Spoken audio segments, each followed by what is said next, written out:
This year, the New Year celebration was one of my favorites for two reasons. First, I finished my first exam of my diploma life that day on 31st December 2019. Second, I went for the New Year countdown at Lampu 2019 in Putrajaya with Nazrin and Iskandar. This was the first time I went to a New Year's countdown and left feeling very patriotic, mainly because they had a projection mapping show and throughout they showcased Malaysian elements, and the whole time I was just thinking to myself, who animated this amazing piece of work? And when I went back home, I immediately went to Twitter to do my research. And I found their accounts. And I did more stalking till I found their Instagrams and approached them to meet and make a video together. So the following week, I met Constance, Jing, Ling and Koyan at this really cute cafe in Petaling Jaya. So can each of you introduce yourself? Okay. Alright, so our team name is Caders, which is an English-fied name. We can do it in Chinese, which is 可以的. So the word Caders is actually remind us that during our progress, we actually tell ourselves that we can do it every single time when we feel doubt and when we feel critiqued by people around us. But we still say that we can do it, so we name ourselves Caders after that.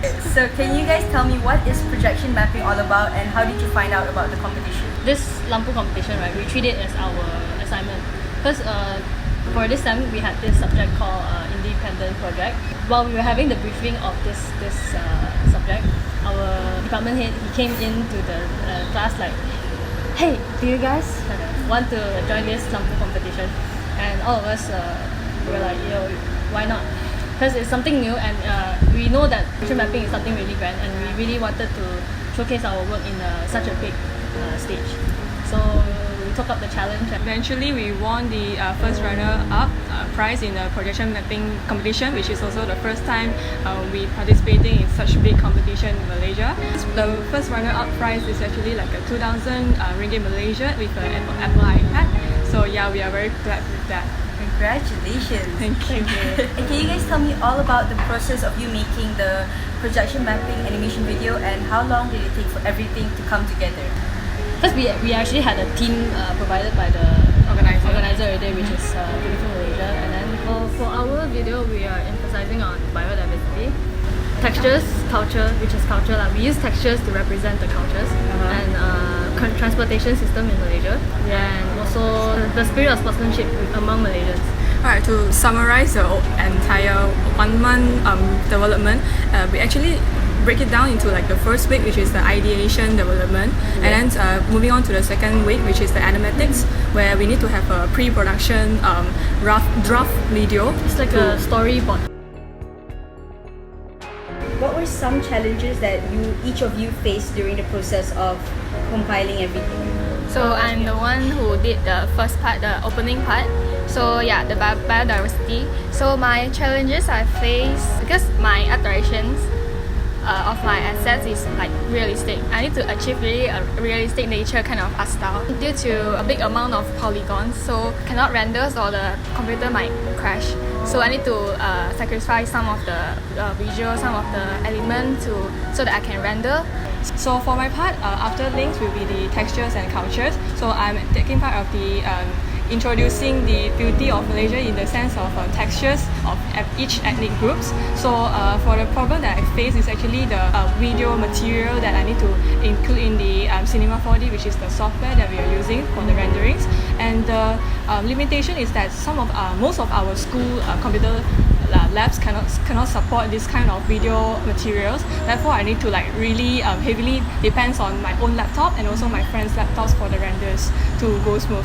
The way of rendering is like that. There's like 30 frames in 1 second.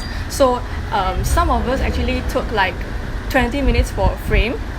So you need to wait for like 30 frames to finish for 1 second of the video. Wow. And we have like 5 minutes of video animations going on.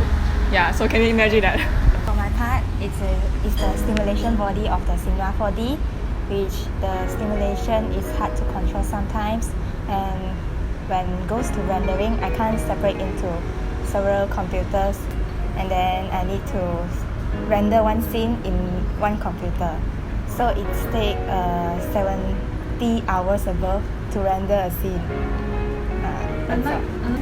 Not much really stimulation or very heavy workflow, but because mine is more like a kaleidoscope effect illusions. So the tedious work will be like I need to select the building structure one by one. I need to split it into several elements to have the build up structure. The aeroplane movement is very dynamic, which is very hard to keyframe because during the starting stages of this keyframing of the aeroplane, the plane went like yeah. So I took like about 4 to 5 hours just to get it right, just to get the plane to slide. Yeah. So that was my main hardship because before rendering we have to do like the keyframing and everything. So like after keyframing everything, we just let it sit. Yeah. And then we all of us borrowed another friends or partners. Many friends. Laptop to do the rendering as well. Like so when it's rendering we can do our own stuff. So for my part of the audio, I actually let's first talk about that voiceover. So that voiceover, I actually invited a friend, which is a pilot in Mars. That's so realistic now. I'm getting goosebumps. Okay.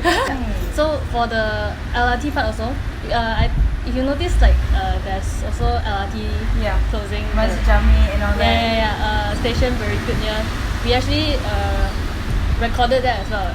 At the station? Yeah, at the station. Physics we use Audio Jungle and also YouTube sounds that we cut, we edit them, we tune the sound to our liking. Who or what is your main inspiration to join the creative multimedia field, and did you always know that this would be the field for you? I actually hated drawing when I was young in primary school because like some Asian families would think like you need to be a doctor, a lawyer, so I was like kind of brainwashed that time. I hate drawing, and also like the drawing class teacher actually treated me bad, so I think like I boycott drawing for my life already. So basically it's like I was inspired by the Form 5 seniors when I was like in the secondary school, where they have like a lab like that. So they actually displayed their own created crafts, and from there I have an auntie who's working in an advertising industry in China. So she actually convinced me and then also like recommend me to pursue my dream in the terms of multimedia field. Sorry. Multimedia field is actually like a combination of 2D and 3D works, so it's quite interesting that I can try both dimensions works in one course. Yep. For me, it's the total opposite. Since young, I always drew. It was my biggest hobby, and my family was also very supportive of me in the creative field because my uncle, auntie, they are photographers as well. Because I knew that for a fact I wanted this to be my job, and I was really clear on my vision now. So, but I didn't know that I would be doing digital media because I wasn't very exposed to it then, and all I wanted was to become an illustrator or a fashion designer, which is both what I really, really wanted to do. And at the end, after talking to the counselor, I chose digital media. During my high school, I was in science stream, but then during that time, I've done some handcrafting stuff, then some t-shirt design as well. So I think I kind of like design, and then I think design is what I want to pursue in the future. But then when I entered the college,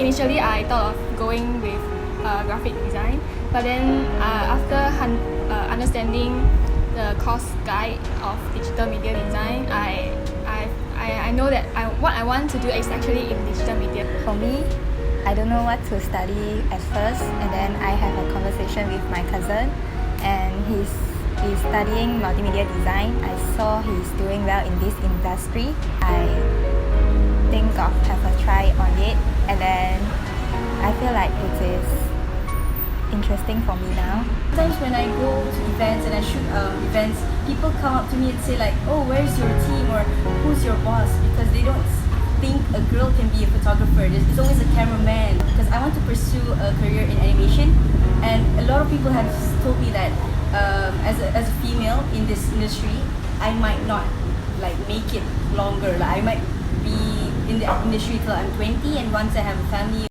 to like slow down or to get another job. So what advice do you have to young girls aspiring to get into the same field, and what is something you want them to know? Alright, something that I want them to know is that actually our class there's only like 2 guys in there, and most of us is like we have 13 in our class, so there's 11 girls there. So it's like more like a woman demanding. Wow. The guys in our from mine. yeah, the guys in our class actually feel inferior. It's the other way around. Yeah, they are like feeling like a minority. Like it's like also women lecturers there guiding us, so it's actually inspired us to go further and pursue our future there. Just go for it, man. Yeah, there's no gender go for boundaries it. here, I think. Get it, girl. Yes. Just well, whatever you want to do, just make sure that you have passion for it. I feel like if you have passion on things that you want to do, you'll achieve big things in the future. Yeah, as long as you love what you're doing. I went home that day feeling very inspired by the girls. For me, aspiring to get into the creative multimedia field is really great, and when I see girl representation and people I can relate to, it's just even better.